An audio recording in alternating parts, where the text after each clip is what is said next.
Buenas tardes, honorable magistrada. Buenas tardes, honorables magistrados. Un saludo para todos y todas las asistentes a esta audiencia pública. Agradezco el espacio que me brindan para expresar mi opinión como sujeto procesal. El IMPEC, a pesar de que recibió una notificación desde hace 3 meses para que me trasladaran a la audiencia pública, no cumplió con este requerimiento y por eso me veo en la necesidad de recurrir a este mecanismo para poder dar a conocer mi intervención, a pesar de que estos elementos están prohibidos en esta cárcel de máxima seguridad.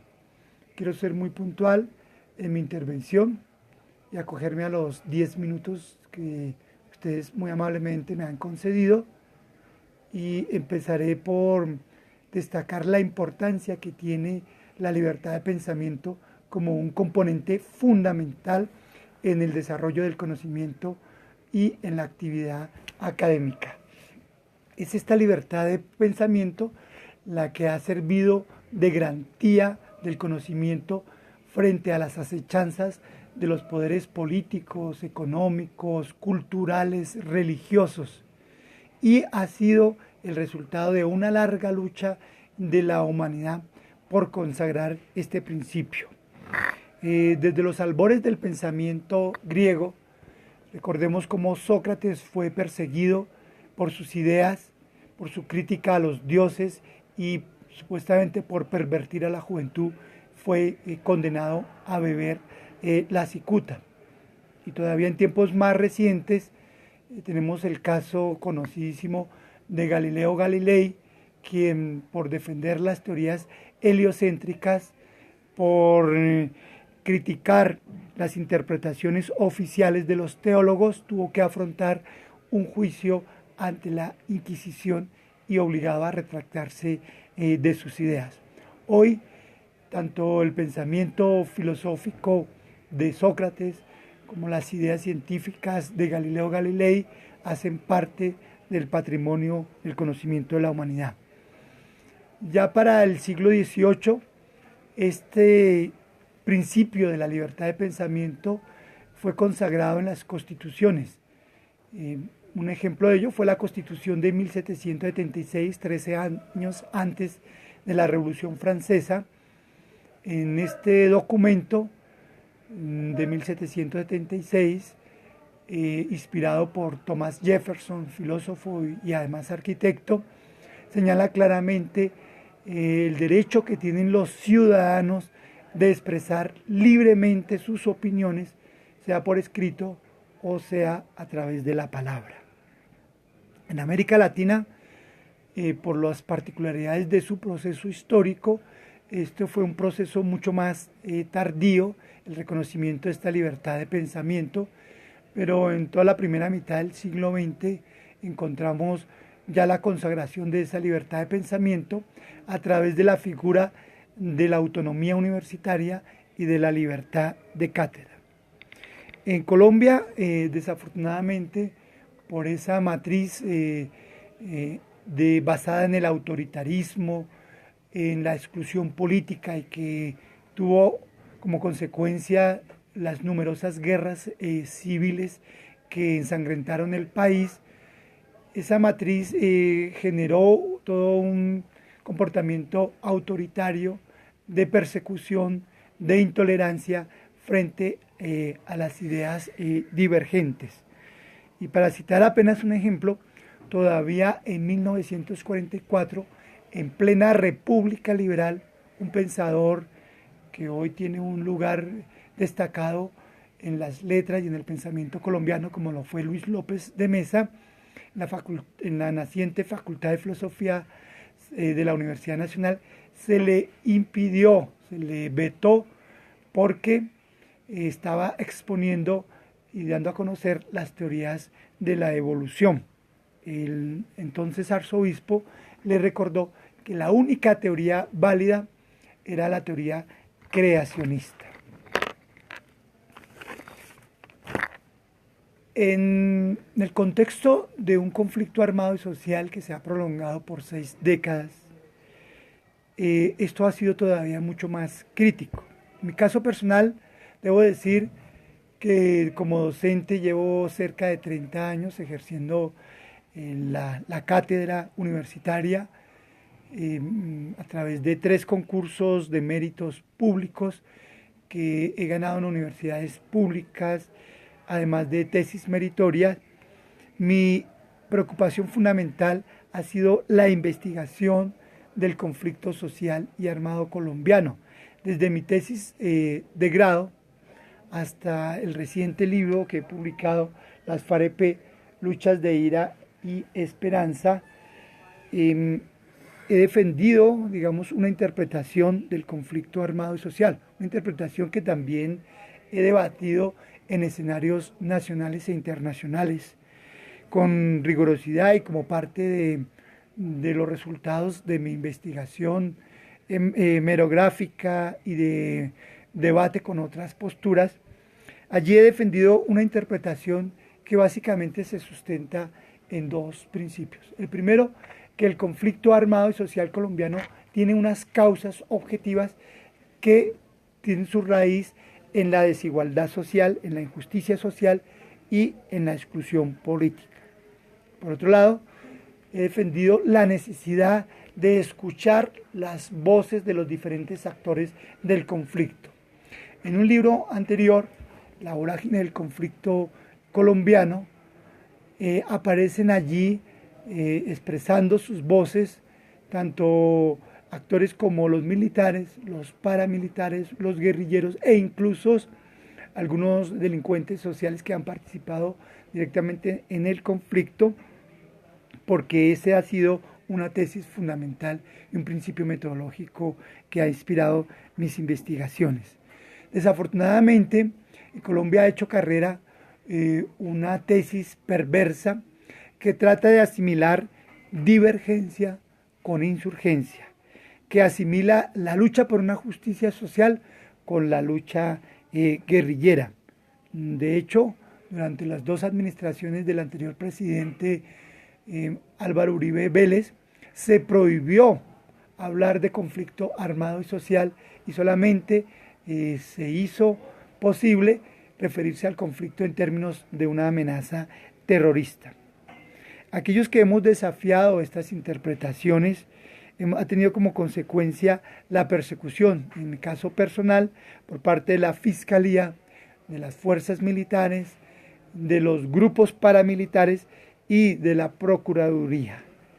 Quiero dejar claro que el defender una postura de las causas objetivas del conflicto armado y social en ningún momento ha venido acompañado ni ha significado el empleo de las armas para defender esas tesis y mucho menos el pregonar el derrocamiento del régimen constitucional. Recientemente, ya en el contexto de los acuerdos que se han adelantado en La Habana entre el gobierno del presidente Santos y los representantes de las FARC y este acuerdo que esperamos se haga extensivo también al ELN, se constituyó la Comisión Histórica del Conflicto y sus Víctimas. Esa comisión, que estuvo integrada por destacados académicos e investigadores del conflicto armado y social, llegó a una conclusión, y es que existen diversas y plurales interpretaciones sobre los orígenes del conflicto, sobre su persistencia en la sociedad colombiana y sus efectos sobre esa sociedad. Y hoy se ha constituido en un elemento fundamental para la Comisión del Esclarecimiento de la Verdad, la Convivencia y la No Repetición. No es una casualidad que en esta comisión hayan estado al frente como relatores 2 destacados sociólogos. Por un lado, el doctor Eduardo Pizarro, quien entre otras cosas fue mi director de tesis de pregrado, y el doctor Víctor Manuel Moncayo, quien fuese rector de la Universidad Nacional en 2 ocasiones. 2 miradas, 2 perspectivas diferentes frente al conflicto de dos académicos que hacen parte de la comunidad universitaria y concretamente de la Universidad Nacional de Colombia. Y con esto ingreso al tercer punto que quiero señalar aquí, y es cómo el Estado me ha negado las mínimas garantías para el ejercicio de mi pensamiento, garantías que el mismo Estado ha establecido. Y esto me hace pensar que el Estado ha utilizado el aparato penal en mi contra, porque no de otra forma me explico cómo yo, siendo un profesor invitado por una de las universidades más prestigiosas de América Latina, como fue la UNAM, a hacer un postdoctorado, se haya emitido una circular roja, no por el delito de rebelión que se escondió, sino por el concierto para delinquir, presentándome como un terrorista. Además de ello, se desconoció un tratado de extradición vigente entre Colombia y México y fui secuestrado y traído a Colombia siendo víctima de torturas, de tratos crueles e inhumanos. Al mismo tiempo, se negó un principio constitucional como es la presunción de inocencia. Fui presentado ante los medios de comunicación y por el mismo presidente de ese entonces, el doctor Álvaro Uribe Vélez, como un terrorista internacional. Al mismo tiempo, se me procesó con pruebas consideradas por por los respetables magistrados como ilegales. Se me rechazaron testigos claves como aquel agente de inteligencia mexicano que me hizo seguimientos y quien dio a conocer un informe donde señalaba que después de hacerme varios meses seguimientos, concluía que el profesor Miguel Ángel Beltrán no tenía ningún nexo con las FARC. A pesar de todos esos elementos, se me declaró la muerte laboral. La Procuraduría me inhabilitó por 13 años y me destituyó de mi cargo como docente universitario. No hablo acá también de las amenazas que ha sufrido mi núcleo familiar, que nos ha obligado a salir, a extraditar, a exiliarnos fuera del país.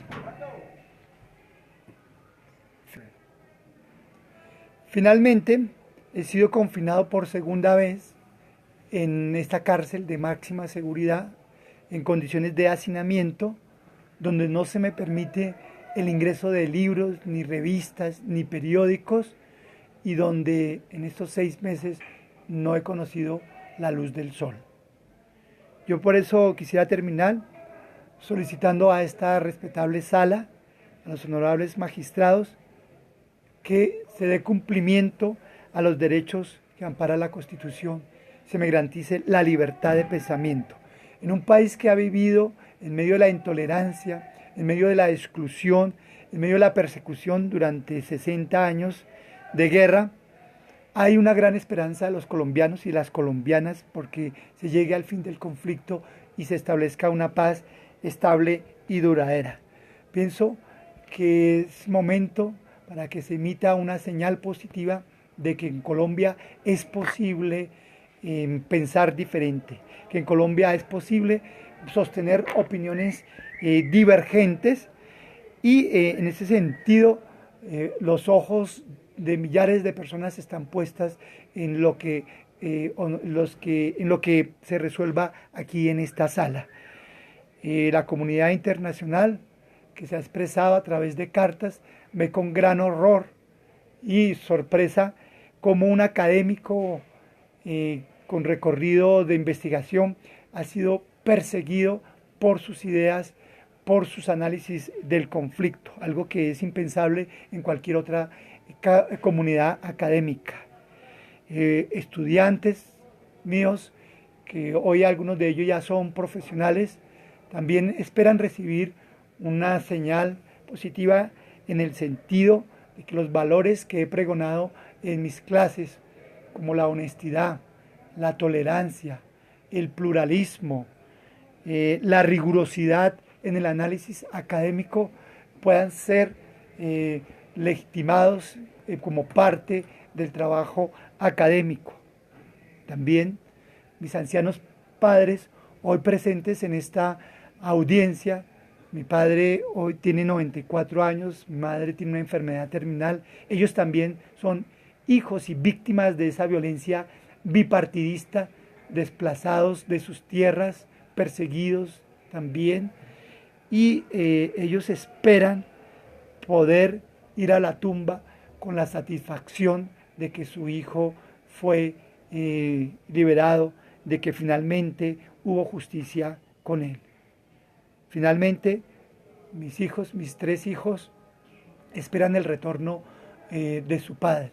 2 hijos pequeños que han nacido en estas difíciles condiciones de la cárcel, que han sido arrebatados de los brazos de su madre y de su padre para tener que venir y soportar las arbitrariedades que comete la guardia cuando hay visita de niños. Ellos todavía no han superado su etapa infantil y ya son víctimas de esta guerra, de este conflicto armado.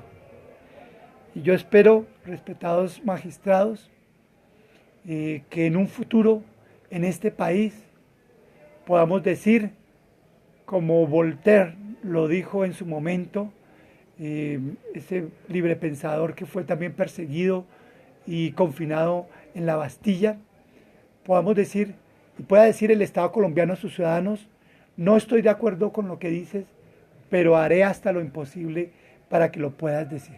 Muchas gracias. Como parte de este video, quiero dar a conocer las condiciones en que me encuentro en este momento en esta cárcel de máxima seguridad y la que compartimos otros internos y presos privados de la libertad. Por un lado, aquí está el retrete, el inodoro, donde tenemos que hacer nuestras necesidades.